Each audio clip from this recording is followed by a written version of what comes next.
Okay, so I'm going to jump right in and tell you a little bit about cognitive superagers, and it's a growing research field because if you plot cognitive function across age, on average, and actually more specifically memory function, on average you do see slight declines with increasing age. But you'll also notice that there's a lot of heterogeneity. So staying in the gray zone is considered average. It's what we call cognitively healthy or successful aging. But there are some people who fall below that. Those are people with cognitive impairment or maybe even dementia. But what's most interesting is that there are also people who fall above that range. And the red arrow is pointing to two 80-year-olds who actually are performing at the level of some of the best 50-year-olds. And these are cognitive superagers, people who have memory function at the level of someone 30 years younger. And we study them because they also have better brain health. We see that they have more neurons in areas related to cognitive control, they have better functional connectivity in their neural networks, and over time they show less atrophy or shrinkage of the brain.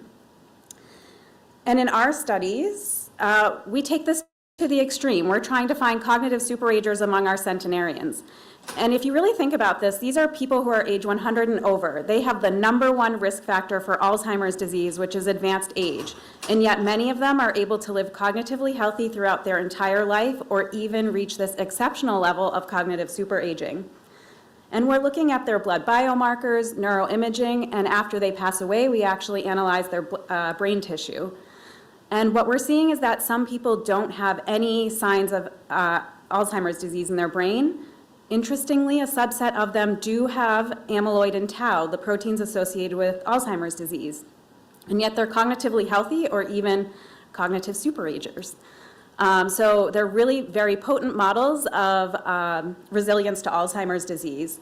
And so we're collaborating with people at Boston Medical Center and MGH who are looking at the underlying biological factors that relate to resilience to Alzheimer's disease and cognitive superaging. So we're looking at genomics, transcriptomics, and we have induced pluripotent stem cell lines from these people so that we can actually grow out neural cell types in a dish and throw stressors at them and see why they are reacting differently or if they are reacting differently. And you'll hear a little bit more about that in a minute. The other piece of my work focuses on early detection of Alzheimer's disease. So this is a very well-known graph of the hypothesized pathogenesis of Alzheimer's disease.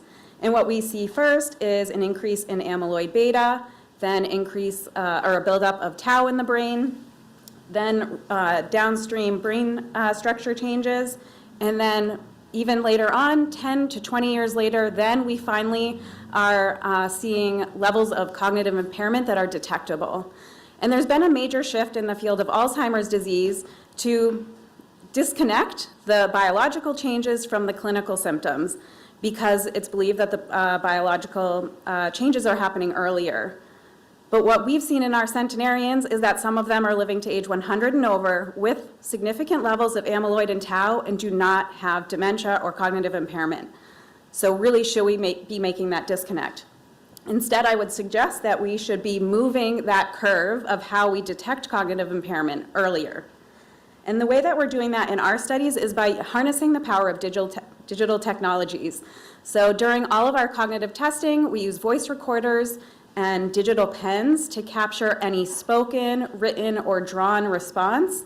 And these are high precision data that we now can start to look for very subtle signs of cognitive impairment well before someone starts scoring poorly on a standard test. So thank you.